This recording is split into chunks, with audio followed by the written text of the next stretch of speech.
Joel Osteen built an empire on the foundation of hope and prosperity. For more than 2 decades, his smiling face became synonymous with motivation, positivity, and the promise that God wanted his people to succeed.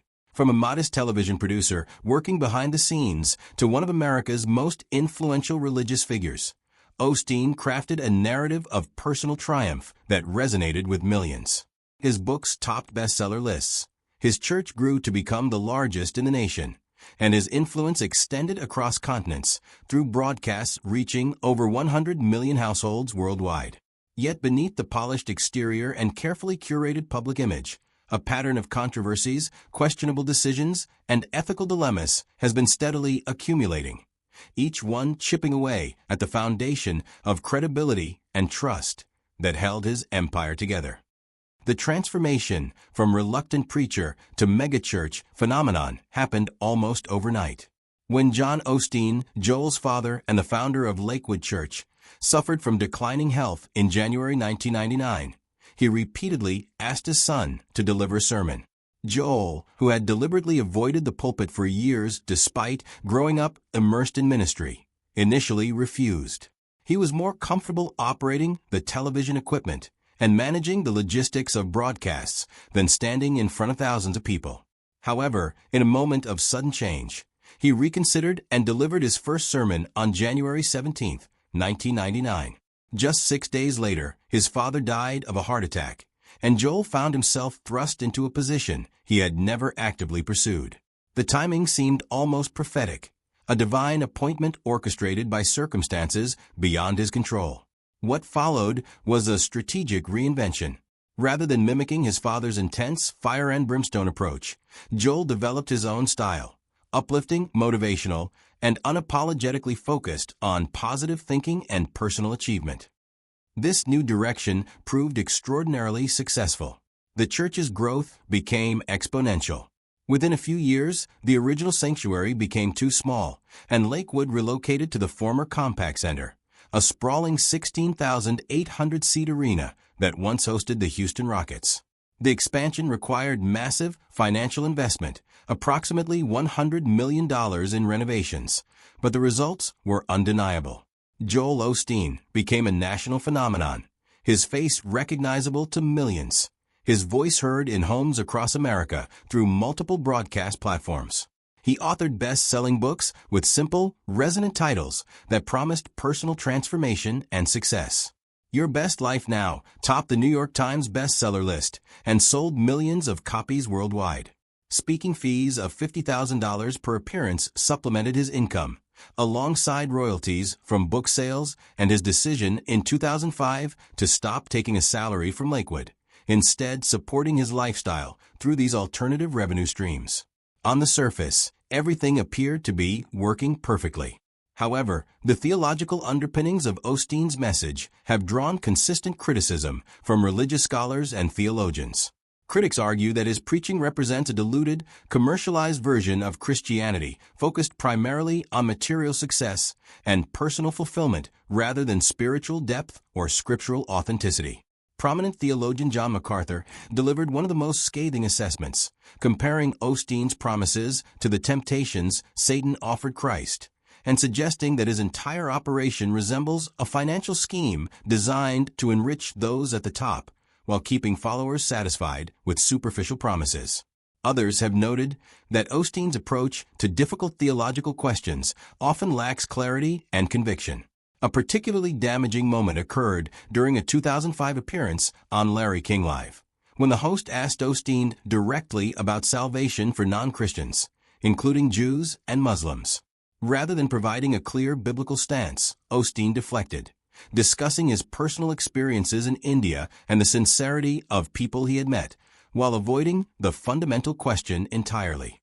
This moment, broadcast live on national television, sparked significant backlash and forced Osteen to issue a clarifying statement days later, though many observers remained unconvinced about the sincerity of his theological positions. Beyond theological debates, practical controversies have mounted with alarming frequency. The 2005 incident on a Continental Airlines flight involving his wife Victoria represented an embarrassing moment that contradicted the image of grace and humility that Osteen projected publicly. According to FAA reports and flight attendant testimonies, Victoria became aggressive and physical with crew members over a minor issue with her seat, pushing one attendant and elbowing another. The resulting fine and subsequent civil lawsuit, which Victoria ultimately won through a jury verdict, exposed the disconnect between the Osteen family's public persona and their private behavior. Joel's explanation that his earlier comment about his wife being in prison without his intervention was merely comical struck many observers as dismissive of the incident's severity. The 2017 Hurricane Harvey controversy cut even deeper into Osteen's public credibility. When Hurricane Harvey devastated Houston and surrounding areas, dumping more than 60 inches of rain and becoming one of the costliest natural disasters in American history, the response from Lakewood Church became a lightning rod for criticism. Initially, the church announced it was inaccessible due to severe flooding and directed people to other shelters. However, social media users quickly began posting photos and videos suggesting the building appeared dry and accessible. The church later explained that flooding had indeed occurred in parking areas and that floodgates had been activated. But by then the damage to Osteen's reputation was already substantial. While the church eventually opened its doors to shelter approximately 300 people and Osteen himself appeared on national media to defend his actions, the initial hesitation contrasted sharply with other community leaders like Mattress Mac, who immediately opened his stores to evacuees, cemented a perception that Osteen prioritized his image over immediate community needs. The financial transparency issues surrounding Lakewood Church have raised serious questions about how funds are managed and deployed. Ministry Watch, an organization dedicated to monitoring financial practices in religious institutions, gave Lakewood an F rating for financial transparency and a donor confidence score of just 3 out of 100. Among the lowest possible ratings. Because churches are tax-exempt and not required to file public financial disclosures, the church's actual spending practices remain largely hidden from public scrutiny. However, some financial data suggest that charitable giving represents less than 1.5% of total income, approximately $1.2 million out of an $89 million annual budget in fiscal year 2017. This disparity raises uncomfortable questions about how the vast majority of funds are being utilized, particularly when the church's leadership and facilities reflect extraordinary wealth. Joel Osteen's personal financial portfolio further illustrates this concentration of resources. In 2010, he and Victoria purchased a sprawling 17,000 square foot mansion in Houston's prestigious River Oaks neighborhood for $10.5 million. The estate, originally constructed in 1937, spans 1.86 acres and includes 6 bedrooms, 6 bathrooms, 3 elevators, 5 fireplaces, a guest house, and a swimming pool. Current estimates place its value between $14 and $16 million. The property is held through a trust structure that allows Osteen to avoid paying homestead exemptions while incurring annual property taxes of approximately $260,000. This is in addition to their previous Tanglewood home, valued at roughly $2.9 million. While no laws are broken through these real estate holdings, the optics have proven difficult to reconcile with Osteen's message of humble faith and community service. In March 2014, Lakewood Church reported that roughly $600,000 had been stolen from its safe, $200,000 in cash and $400,000 in checks, all from donations made on March 8th and 9th. Despite offering a reward through Crime Stoppers, no one was ever arrested, and the church collected on its insurance claim. The incident seemed destined to fade into obscurity until November 2021, when a plumber named Justin Colley was repairing a loose toilet in a public bathroom at the church. While removing tile and insulation, approximately 500 envelopes came tumbling out of the wall cavity.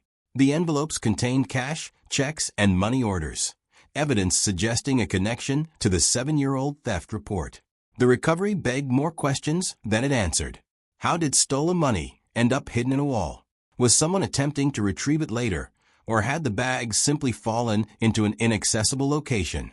The ambiguity surrounding these questions, combined with the expired statute of limitations that prevented any criminal charges, left observers with the uncomfortable sense that a significant mystery had been solved without any actual accountability. Then came the Paycheck Protection Program controversy. During the COVID-19 pandemic, when in-person services were suspended from March through October 2020, Lakewood Church applied for and received $4.4 million in PPP funds, the third largest such loan in the Houston area. The decision ignited intense public criticism. A megachurch with an estimated net worth exceeding $100 million, presided over by a pastor with a personal fortune estimated between $100 million and $200 million, had accepted federal relief funds designed to help struggling small businesses maintain payroll.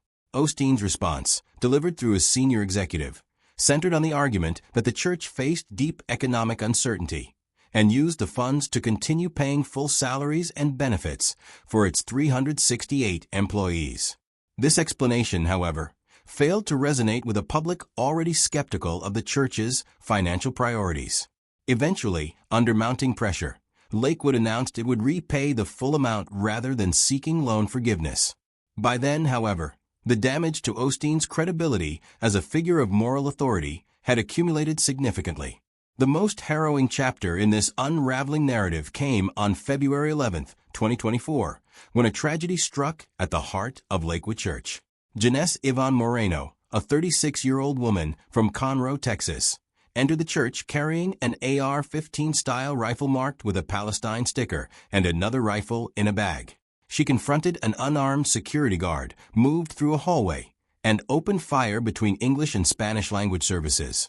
Two off-duty law enforcement officers working church security, Houston Police Officer Christopher Moreno and Texas ABC Agent Adrian Herrera, returned fire and killed the shooter. But the tragedy extended far beyond the immediate confrontation. Moreno's 7-year-old son Samuel was shot in the head and rushed to Texas Children's Hospital, where he underwent 5 brain surgeries. Surgeons removed half the right side of his skull. Samuel suffered cardiac arrest multiple times. In the heartbreaking assessment of medical professionals, Sam will never be Sam again. The child will live with permanent, catastrophic brain damage for the rest of his life. A 57-year-old bystander was also shot, but survived with injuries to the hip. The shooting raised disturbing questions about how such a tragedy could occur in a facility with Osteen's resources and security capabilities. The shooter had a documented history of schizophrenia and had received mental health interventions, yet she was still able to legally purchase the AR-15 in December 2023. The preventability of the tragedy weighed heavily on observers and added another layer of complexity to Osteen's public reckoning. While he responded with appropriate shock and sorrow, the incident seemed to crystallize a growing sense that beneath the polished surface of his ministry lay inadequate attention to genuine safety, community welfare, and accountability. As controversies accumulated, theological inconsistencies, financial opacity, personal behavioral incidents, questionable pandemic relief decisions, and now a tragic shooting, a pattern emerged that extended beyond isolated incidents. Each controversy revealed a consistent pattern. Initial defensive posturing, explanations that prioritized image management over transparency, and a reliance on the same upbeat, dismissive tone that had worked in previous situations, but increasingly fell flat as public skepticism grew. The smile that had carried Osteen through decades of challenges seemed less capable of diffusing each new crisis. People who once defended him grew quieter. Critics who had waited years for accountability began speaking with renewed confidence. Joel Osteen's final reckoning may not come through legal consequences or formal charges. Many of these situations exist in gray areas where laws have not been clearly broken. Instead, his reckoning appears to be unfolding through the slow erosion of credibility and the collective judgment of a public increasingly unwilling to accept his narrative at face value. The empire built on hope and positive thinking now faces its greatest test, the requirement to demonstrate genuine accountability, authentic transparency, and moral courage. Whether Osteen possesses the capacity for such transformation remains the central question as his influence enters a new, more uncertain chapter. The walls are indeed closing in, not through dramatic revelation, but through the accumulated weight of unresolved contradictions between his message and his actions. Like, subscribe, and follow for more.